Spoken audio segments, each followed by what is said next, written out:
I ran into this dude named Charlie, @Charlie.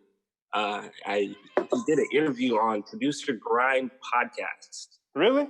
And yeah, I took notes on it, threw it on Instagram. But he has a secret podcast, and in his secret podcast, he's old manager for 2 Chainz. So Titty Boy, 2 Chainz, he blew him up. Young Dolph, he did a lot of South artists he blew up. And so now he retired. He became an athlete, and he just gives his advice of like what he's seen in the music game, right? One of the best Producer Grind episodes I've ever seen. So I was just like, damn, who is this guy? So I started like go down the rabbit hole of who this guy is, and like I've just gotten so much advice from him. And one of the advice that he's been pushing a lot is like flipping it upside down. So like there's a lot of people, or not a lot of people, but social media is kind of like me, right? Like you're always posting like, check me out, check this, and you're posting old photos, and you know, you're just trying to, I don't know, just trying to show off a little bit. Well, what he's doing is he's saying flip the pyramid. So instead of showing off, you show off other people. And doing that is going to, you know, boost your numbers a lot better, and it's going to make it look a lot better. So my whole thing now has been to like flip it. You know what I'm saying? So before, when I first started, it was all me. 100 songs a year. Let's just do this. You know, me. Look at me here. Look at me there. You know. But lately, as of like 2 months ago, I've been flipping it. So I've been like, look at them. Look at this guy, look at my friend, look at his beat, like just a lot more. And that's been just like, not only has it been doing something for me spiritually, but like other people have been seeing it, and it's been boosting my following. So it's good, man. It's a win-win. So I've definitely been like thinking of ways to like less me and more other people. You know, so, see how it works. That's the way in, bro. Cool. I mean, that's definitely the way in. I mean, you know what? It's sad because that's Beatmakers. That's how I even found out about Beatmakeristhesquad, man. Yeah, like, Cheez always pulling people in, showing love. Yeah, and it's like he really proved just what you just said. You know what I'm saying? Yeah, yes, sir. Beatmakeristhesquad is like the OG. Like when I first started out, again, like when I knew I had my daughter was on the way in April. I knew she was coming on the way. So like my whole mindset changed from like partying, you know, weekend, you know, living for the weekends. Like, oh, what are we doing next weekend? What are we doing next weekend? You know? To like, what am I doing with my life? You know what I'm saying? Like, what am I can't just go to work I can't just, I've always struggled doing 9 to 5s, especially something I don't love. I always struggle. People call me lazy. People are like, oh, you're just lazy. It's not laziness. I just can't do it. It's not in me. You know what I'm saying? Like, so I've always been blowing through a bunch of 9 to 5s while always pursuing music. That's always been the constant thing. It's music, right? So I was just like, that's what I gotta go after, you know? So I found Gary Vee, I found Tim Ferriss, I found Ms.LeD Beats. I think I might have butchered his name, but he was one of the first guys I ever seen on iPad. One of the first to just he was like making gospel music on an iPad. And I was just like, what? Organs just blaring. And I was just like, what is this possible on an iPad? Like, wow. So he's the guy who inspired me to go like, all right, if I'm going to take it serious, I want to go iPad. I want to make it fun. I want to make it something else. So I invested in an iPad, headphones, really nice headphones. And I think that's it. That's all you need. All you need to start. Like, all right, let's just go. Before you did that, were you producing on anything else, or you literally started producing with the iPad? I've been producing since I was 16. So I'm 31 now. I'm going on 32. And so I started with FL6 started with. And then I moved to Reason, and then I moved to Logic because my cousin works for Apple. So he's an Apple guy. He has everything out there. He has iPads, he has anything. But he just doesn't really like make music like that. But he's interested. So he's just like, he'll buy apps And then he'll just be like, hey, man, if you need apps, just let's log in, link profiles. And, you know, now we have we can get two times the amount of apps. So I got all of them through an Apple employee, actually. Shout out to Ryan Scoggins, like, yo, if it wasn't for him, like, there would not be me at all. Like, he has hooked it up with deals for my iPad, for my Mac, for anything. He's been the one to be like, yo, I got you, I can help you, you know? So it's definitely helped my career a lot. Shout out to her, for sure. Dope. So what year did you start with the iPad producing? If you check out Lso Beats and scroll all the way down to the first, I want to say the first two posts, that second post was the first time I ever posted on IG about making music. 2017, so yeah, August 2017. All right, what app was it? Like, what was your first music? Yeah, which it one? was Groovebox. Groovebox. Groovebox, man. I just made a tutorial about it this past week because I still use it to this day. It's one of those programs that, like, if I'm dry, if I ain't got nothing, I can pull that up and just start hitting buttons until I find a sound that, like, inspires me, and then I can build, you know, off of that and make a song. But that thing comes through in the clutch when you just are dry, when you just ain't got it, but you know you gotta make music, like bills are due, you gotta do something. Oh man, you pull up the Groovebox and you'll find a quick melody. So yeah, sure. Okay, and what are your top 5 favorite apps?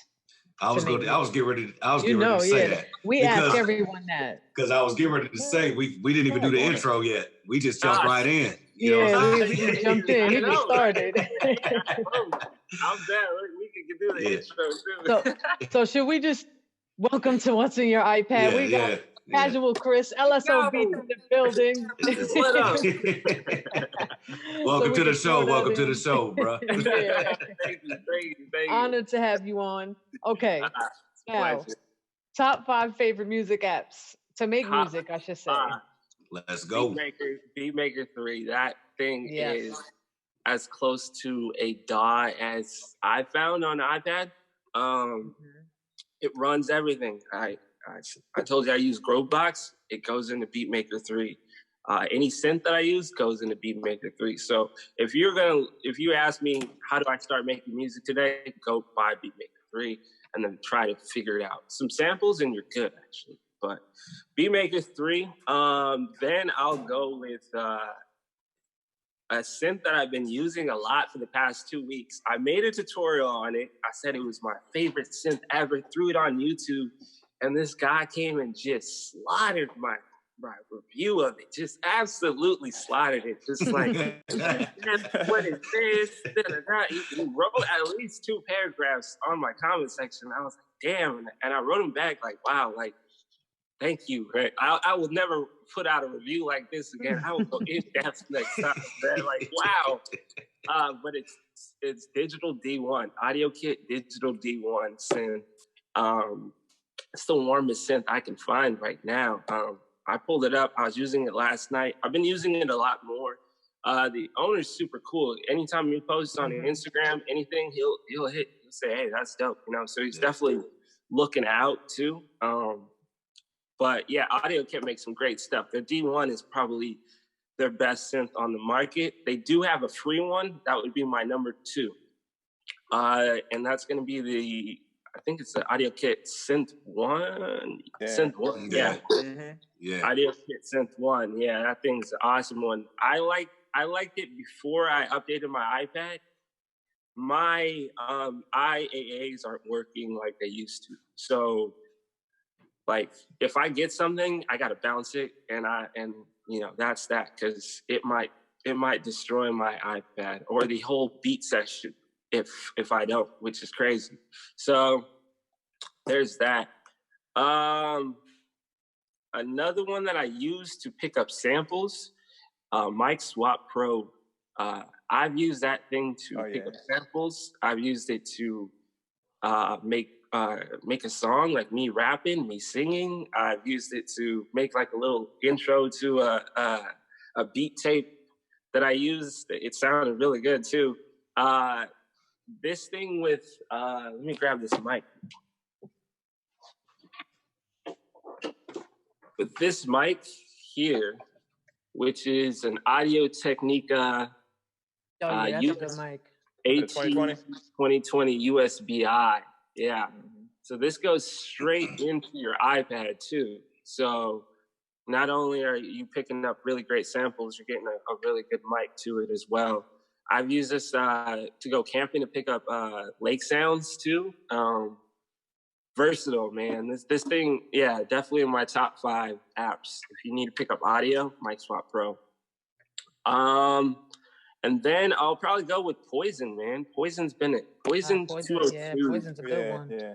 Yeah, it's a nasty, like it has a lot of grit to that synth. I haven't found a synth like that. If you need bass lines or leads and you want them strong, groovy, shit, pull up that Poison and it'll get the job done. So I like that Poison a lot.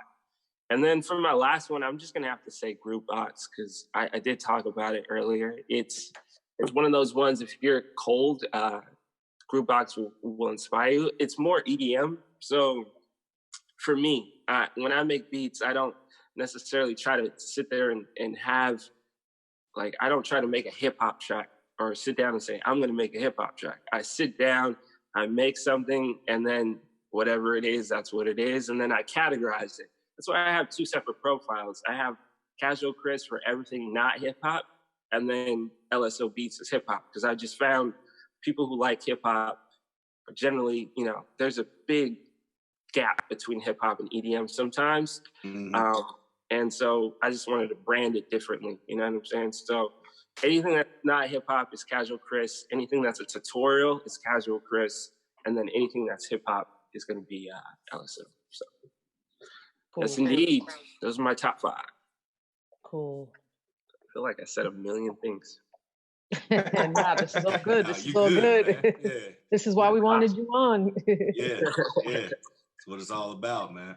Hey, so what got you started in the want to make beats, man? Where did it come from for you?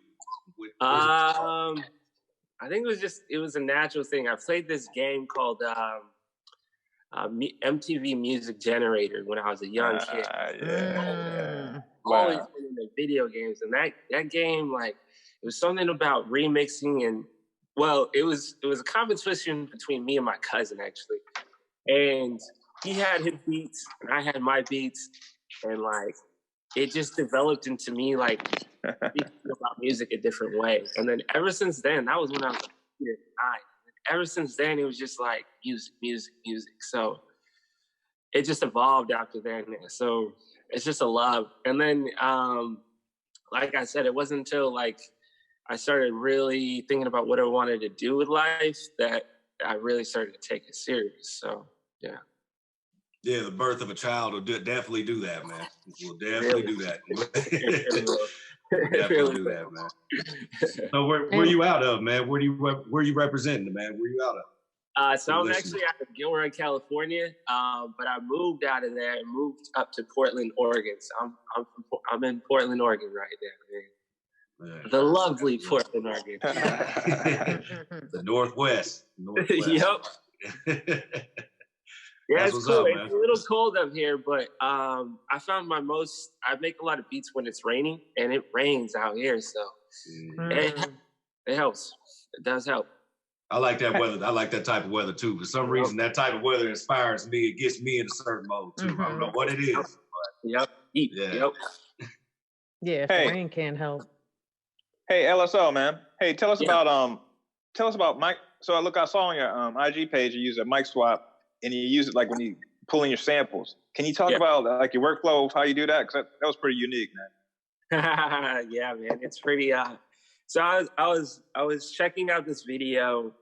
I forgot what producer, but he was just saying this state of music, and he was like, you know what? People are going to these huge, expensive studios to make a sound that sounds horrible. And I was like, what? And he's just like, yeah, like, think about it. Distortion, you're destroying the audio file.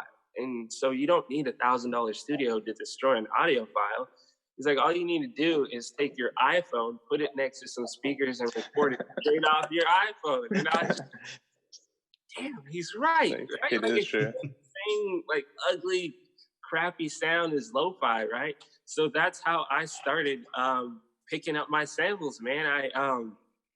I would I put internet radio on my iPad so that it's streaming, and I'll listen, and I'll just sit there and I'll listen, and then I'll hear something, and I'll run to it with my phone, and just like the old school way, and just hit record, and just let, because I have mic swap on my phone too, which that's cool. It's iOS, it can do both, and I'll just record it straight off of my iPad, or vice versa. So like it's raw. It's like when people like hear that, they're like, "What? The sound quality is bad." But like, if I throw a distortion plug on it after, it's gonna sound like that anyway. So like, it just totally opened my mind to how to stop thinking about things as perfection. And if your ultimate goal is distortion, there's other ways of getting that.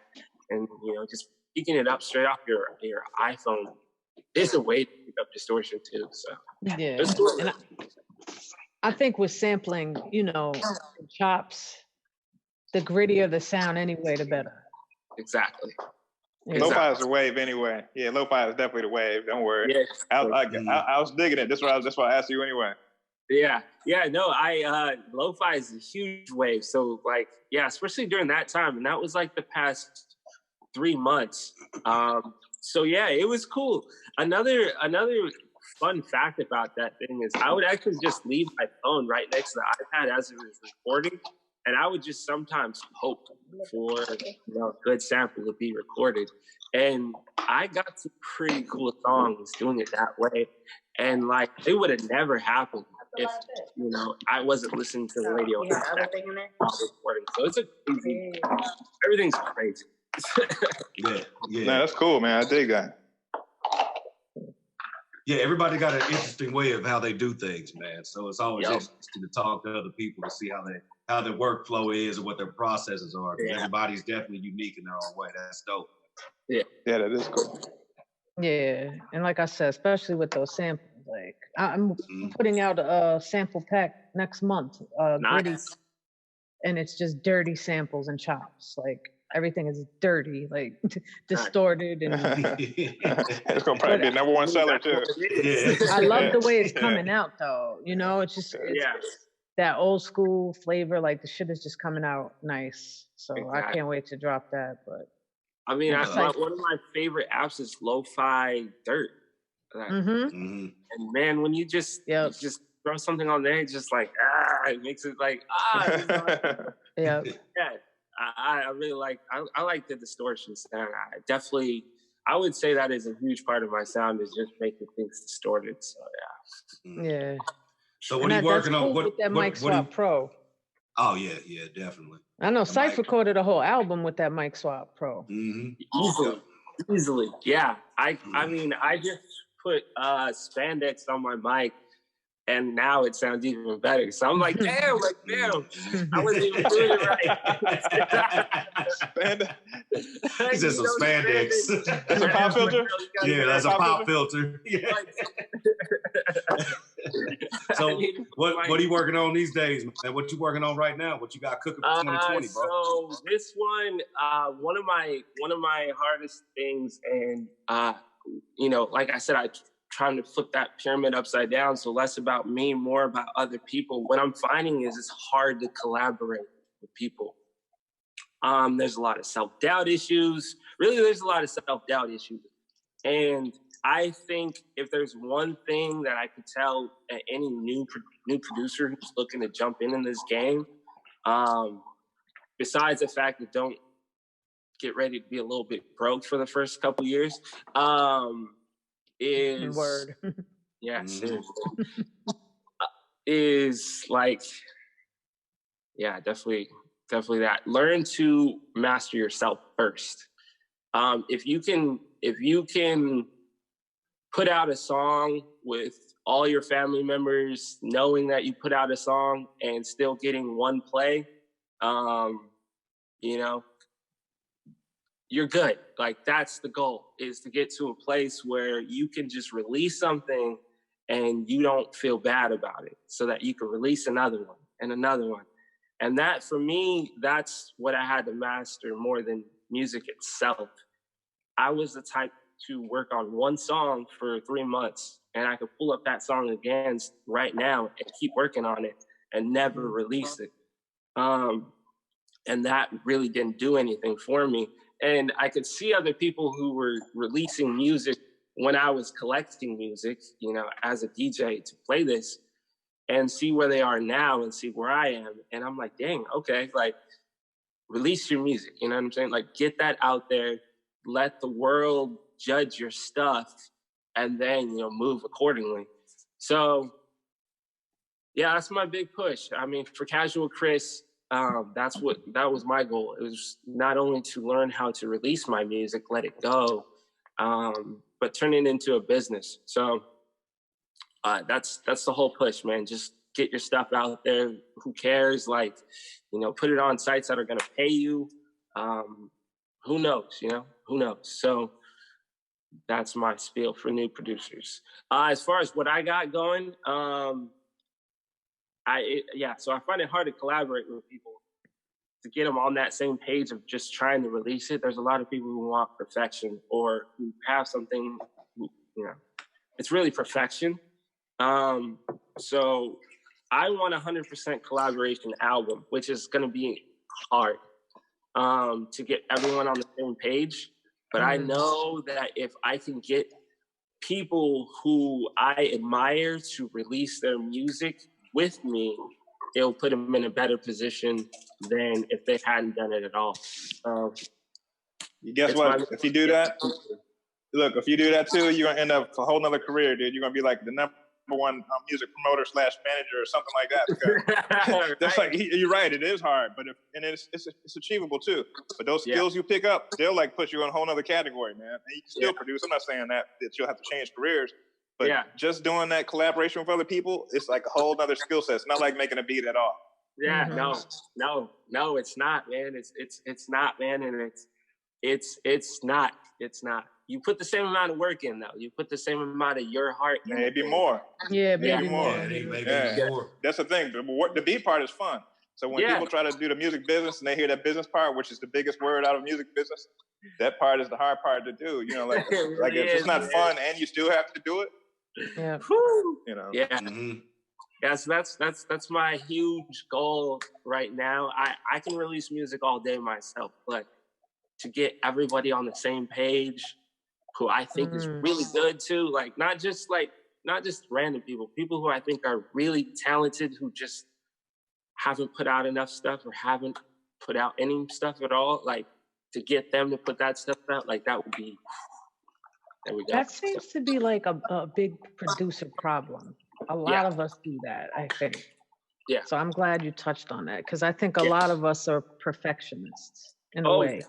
Even myself. And, we'll hold on to shit and won't release it, and when it's it's perfect, just to as is. But that's just if it's sort of just artists, as artists of any genre of whatever you do, everybody has that side of them that just has that perfectionist too. And I don't care if you make some of the most fire productions, some of the most fire beats you've ever made in your life, or whoever it is, I guarantee you they still hear flaws in it. Still think, there's this part and that part, but the general consumer and stuff, they don't care about that. They don't even know what's going on. Even Circuit Brent last week, Circuit Brent said the same thing. He was like, I have so much that I just didn't put out and don't put out when I know I could just put it out. Yeah. That's where deadlines come in handy. Like if you have deadlines and you have to put out something, that's like been actually my #1 thing. By saying every week I'm gonna do a beat. It's like, okay, so now you have to make something. I don't care if I don't like it. It has to be the one I don't like the least. Just stick it out. And you know what? It's crazy because I remember around last year, I said I'm gonna start just announcing on all my social medias, like at this date, this will be done. So I have to force myself. Hold yourself accountable. You have to. That's the way to do it. Yeah, for me, it was just like Gary Vee. I mean, I don't know if you guys follow Gary Vee. Yeah, I do. Yeah, I do.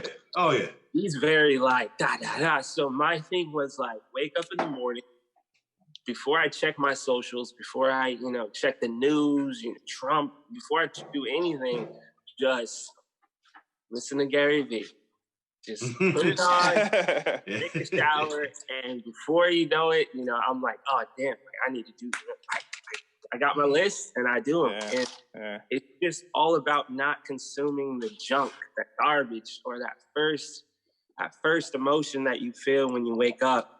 Yeah, just not that first 30 minutes to an hour to your day is really important. Like, oh, I'm not good enough, or oh, I'm mad at this person, or I'm doing better than this person. Or, you know, instead of all that, just clean yourself of that and just get yourself, get yourself right, and then attack the day. So that was the key for me, was just attacking the day and then having a schedule. My schedule when I released 100 songs my first year, my schedule was Tuesday through Wednesday is when I created. So any idea that came. Went by Thursday, I had to figure out what idea I wanted to go with, lay it out. By Friday, it had to be mixed and out. And then by Saturday, I felt what I labeled post-album release depression. And that's just when I released like a piece of art, and the next day I just don't feel good. I just feel like, I don't know, I just never felt good the next day. I always felt like I could rage out at someone. I could get mad at something that I shouldn't be mad about. I could go off on the athlete for not playing good yesterday, or, you know what I'm saying? I could just do negative things that very next day after I released music. And so I just figured, you know what, instead of, being mad and, taking it out on the internet, I'll just play video games that day. So that entire day, I won't do nothing but just play video games. That's good. Decompress. Yeah. Decompress. By Sunday, I'm like, all right, I wake up, I'm feeling good. By Sunday night, I'm ready to go. And then that process started again. You know what I'm saying? Monday, Tuesday, Wednesday, Thursday. So that's how I was able to release a new song every week. I released a new song every week, which is 52 weeks in a year. I released 100 because I was just so much more. I just had so much in me. It didn't do nothing for, I won't say it won't do nothing. There were some good songs that came out of that.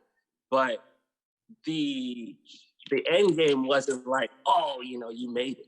You released 100 songs. Oh, you blew up. In fact, it was more like the people around me were so used to me releasing music that they didn't even check in after a while. Oh, another music post.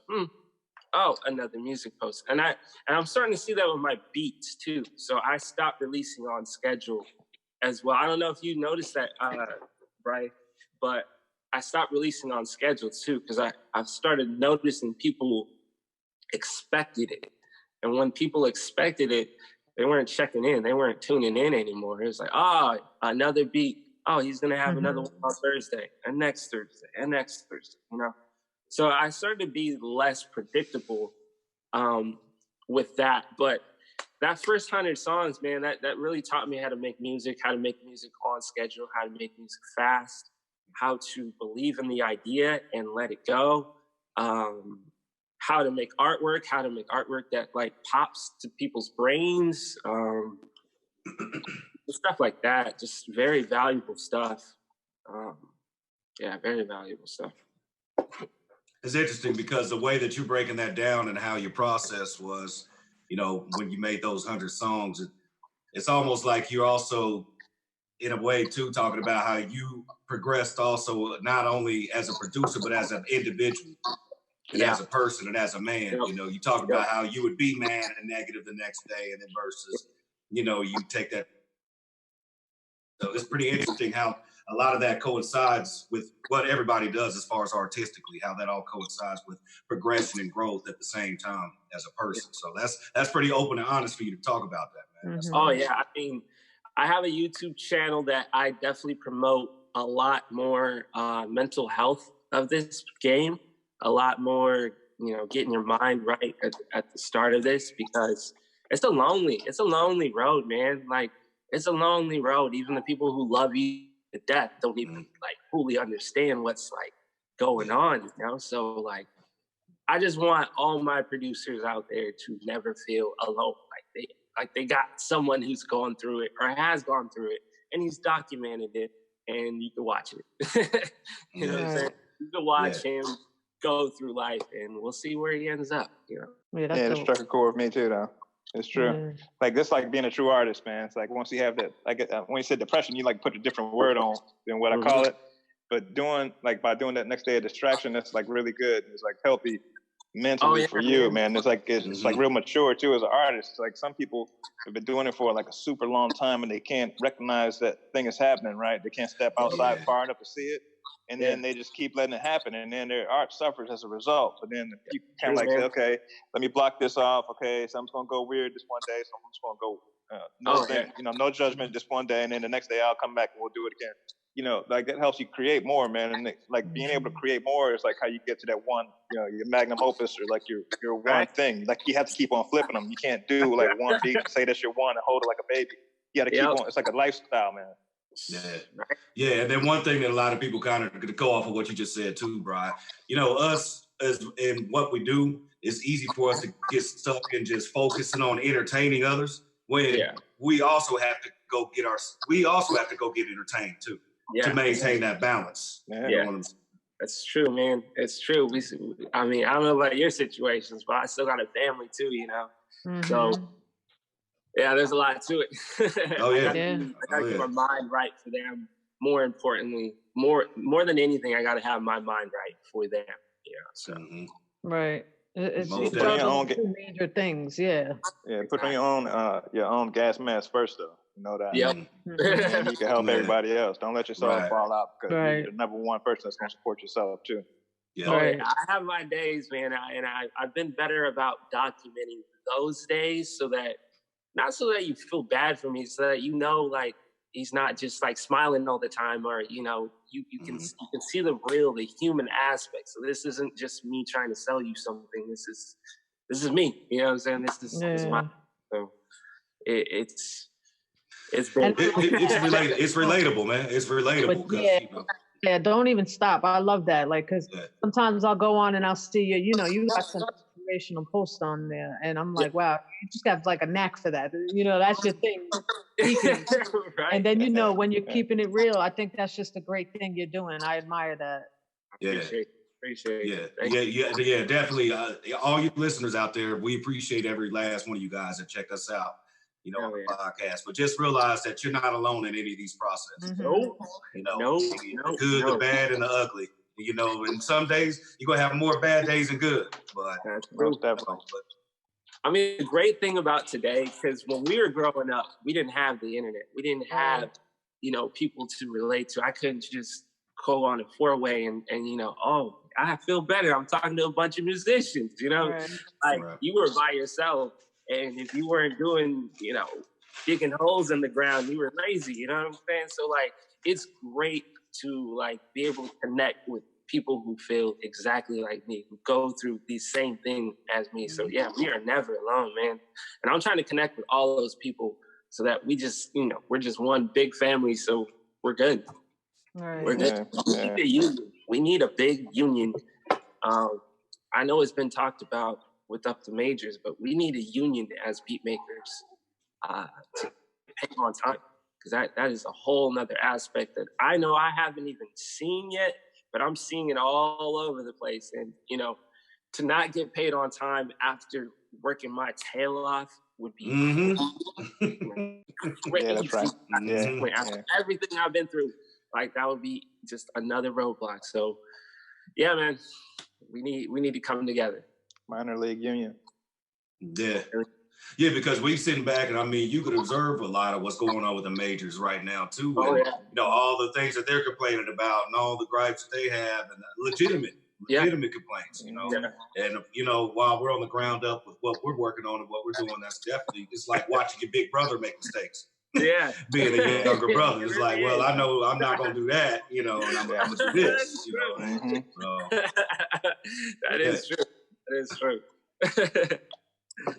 But I want to go back to this new project of yours. I'm interested. So, how many tracks you think you're trying to do? I want to do this. It was funny. I just watched this Quincy Jones interview right before this, and I remember Quincy Jones him and Michael Jackson did 100 songs, something like that, 140 songs before they picked the 12 songs that went on Thriller. You know what I'm saying? I'm not trying to do that many, but I'm trying to have that many ideas so that other people can take those and make. You know what I'm saying? So, yeah, I don't have a number because I'm so afraid of people not coming through.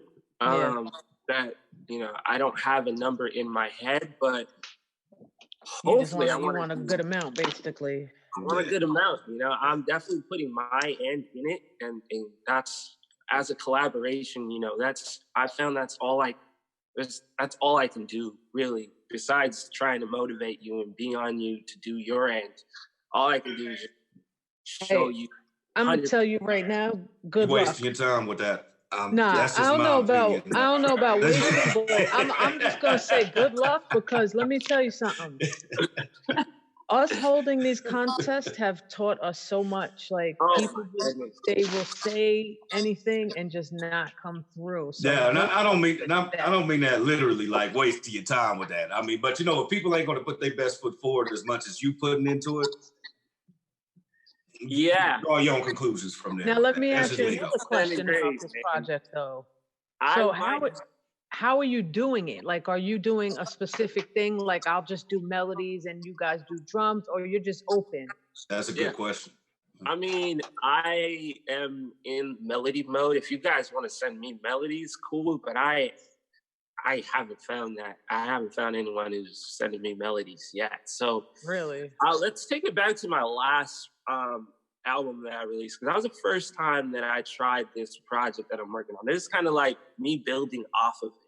So I've tried to do it with rappers where, I was like, hey, I got this new beat tape project. Because instead of you making a song to this, which would be so hard, which would take so much, not hard, but, you'd have to go to the studio, and then you'd have to do this and that, and then you probably want artwork, and then, who knows if you want me to release it. You probably want to hold it, so you release it. So there's just so much that goes on to it that I was just like, just freestyle it and just record yourself on the phone, just as easy as possible, And I got 4 or 5 people to do it, which was impressive. I didn't even expect one.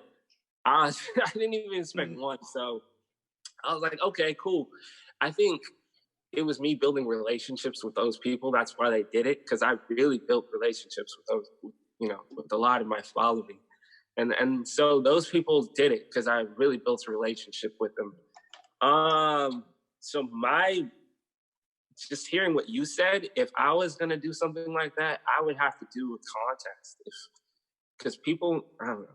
Yeah, people are not going to put their best foot forward. And without you got to leave. You know what I'm saying? Without trying to already come to the conclusion, I would probably throw like free headphones or free this if you do it, something incentivized, because I've tried the whole, let's make history, let's but it's it's just not gonna work. Yeah, and it's gotten like it's one of those things, man. It's one of those struggles too, man. It's like people aren't going to see your dream the way you do. Exactly. If that makes sense.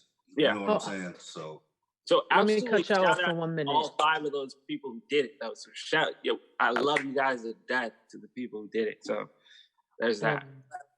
All right, Bri, you got to bounce, right? Yeah. Lso Beats, man. Thanks for joining the conversation today, man. I'm sorry I got to cut it short. Yes. Yeah. I got to do some stuff. It's all good. Me and Cypha going to interrogate him some more. I'll catch up on the rest of it, too. All right, y'all. All right, bro. Have a good day. Have a good rest of your day, bro. All right, y'all. Peace. But that'll be dope. Like, if it does work, it's just gonna be hard, like, to get all of that. But I think so. With the production one, I'm gonna go over people's houses. I've been doing this. This one's gonna be a little bit more different. I definitely stepped out of my comfort zone with this one. I can't sit behind a computer anymore. I have to like actually physically go to these people's houses and like try to get something done. I think this will be better because it's producers, and we are producers, and kind of think like each other. So I think this will be a better turnout, but it's going to be hard. It's going to be a struggle. You know, that'd be interesting. It's interesting if you're going to go about it that way too, man. Going to people's locations, you know, document some of that and let people see some of the, you know, behind the scenes workings of that you could put out a little later on, or little bits and pieces here and there. Like that would be real dope, man. Just an idea, honestly, you know. When I've been throwing out YouTube, I noticed this on my YouTube channel. My finished songs are not doing as good watch time wise as my making of the beat videos. Like, not we even talk close. About that all the time. Yeah, we Not on our podcast. Yeah, we talk about it all the time. Yeah. People rather see it. People rather see the behind. People rather see the behind the scenes, the bloopers, and you know, you know. Oh man, they're not trying to see any finished, even if it's the same video. They're not trying to hear any polished sounds. So like, what I found is like, with this, it doesn't even matter the finished product to me. I would rather have the blooper videos. I would rather have the making of videos and post those or the freestyle videos, you know, than a full complete song at this point, because you're putting all that energy in and you're only getting 15 seconds average watch time, like 22 seconds average watch time. And you just like record off of a phone raw, you know, and you're getting 2 minutes watch time. It's like, what? Like, okay, like maybe I should like angle this a little bit different. Yeah. All that stuff matters on YouTube algorithm. Like all that stuff matters to YouTube. So you know, not even just only on YouTube, on a lot of different platforms. Yeah, probably now. Yeah. I've been hearing it. I've been hearing Instagram's algorithm. Yeah, so we're all controlled by these algorithms now. So it's all about just angling my content to like fit that algorithm, basically. Yeah, and it's one of those things, man. It's like a shot in the dark. You never know which or what's gonna stick and what's not gonna stick. It's like throwing spaghetti on the wall to see what sticks. Man, you could put one clip. You could put one clip out that you promise is like, oh, this is the one. And it's like, and it don't get nothing. But then you throw another clip out at another time, not even thinking it's gonna do anything, and all of a sudden you got 8 million impressions. They happen. You know what I'm saying? It's just like, what? On that? Like, hold on, man. But yeah, that's just one of those roll of the dice of all of us have to go through as creators, man. It is what it is. Yeah, it really scares me to think about. It really scares me to think about like all those beats that I haven't released because I didn't think they're good enough, or all those videos I haven't released because I didn't think they're good enough. Like, I definitely need to take a step back sometimes and stop overvaluing my music or overvaluing my taste in music. There you go. So that just throw it out. Just see what happens, man. If it sucks and you get laughed at, who cares, man? Yeah, that's all part of it. Like, you know, you can't worry about a bunch of the analytics like that and stuff, man. Of course you do to an extent, especially making a living off of what you're doing. Oh yeah. But at the same time, when it comes to people's, you know, opinion, you could tell a difference between somebody's opinion and feedback versus somebody just being an asshole. Yeah, being a hater. You know what I mean? And being a hater towards what you're doing. You see what I'm saying? So a lot of that stuff you just gotta, you know, put in the back of your mind and just keep, you know, fixated and focus on what you're doing, man. Because what you're doing is dope, man. Definitely dope. Yeah. You know. Appreciate it. Yeah. So don't. I mean, it's easier said than done some days to, you know, stay motivated and to stay positive and stuff. Of course, I mean, we're all human. We all have that human element is always going to be the biggest proponent at the end of the day that kind of gets in the way sometimes. Amen. You know, but don't worry about a lot of what other people say, and other people that listen to this episode in particular. Don't get hung up on that stuff. You know, people gonna have their opinions and all that, but at the end of the day, are you happy with what you did at the end of the day? And if you're happy with it, then none of that other stuff matters, brother. So keep your head up as you continue to build and grow, man. For real. Hey, thank you. I appreciate the why. Thank you, man. I appreciate that. Yeah, I can't wait to see how this project comes out too. Like, so I'll definitely send you guys the because I have it all uploaded already.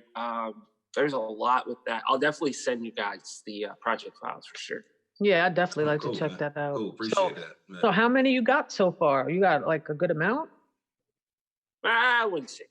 I think I have like 9 ideas up right now. But it's still. How many you actually got back of collaborating? I just did it. I just posted it yesterday. I got one back today. So okay, I was like, hell yeah.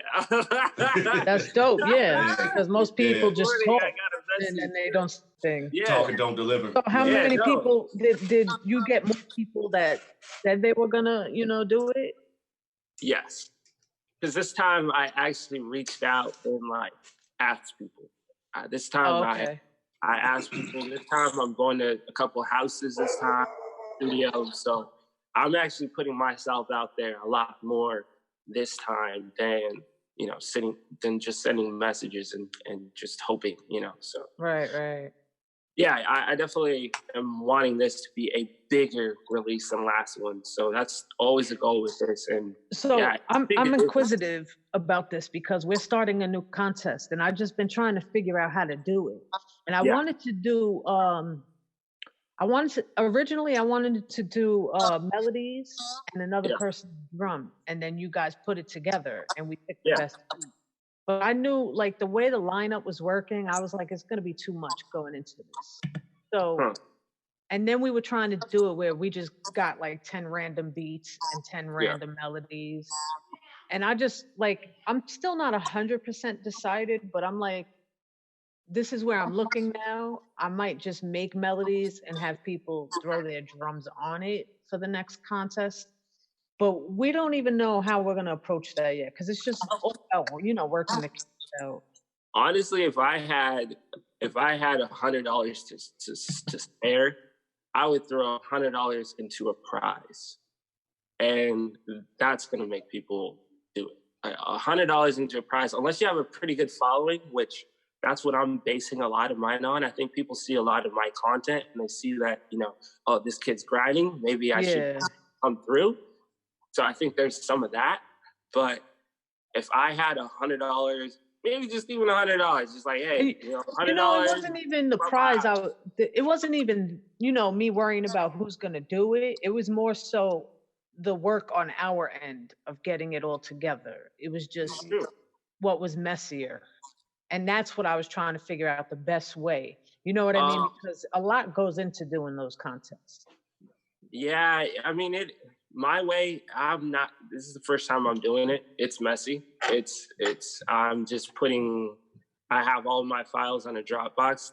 That part's clean, but as far as I'm not giving it to a specific person, so someone could do the same sample or try the same song. So there's that. But I just don't think people would ever create the same song, even if they'd use the same stems. It would be a different song. They would still take a different spin on it. So there's that. Yeah, it's all good. We appreciate you coming on. Yes. Definitely, man. Shout out your social medias and where everyone could check you out.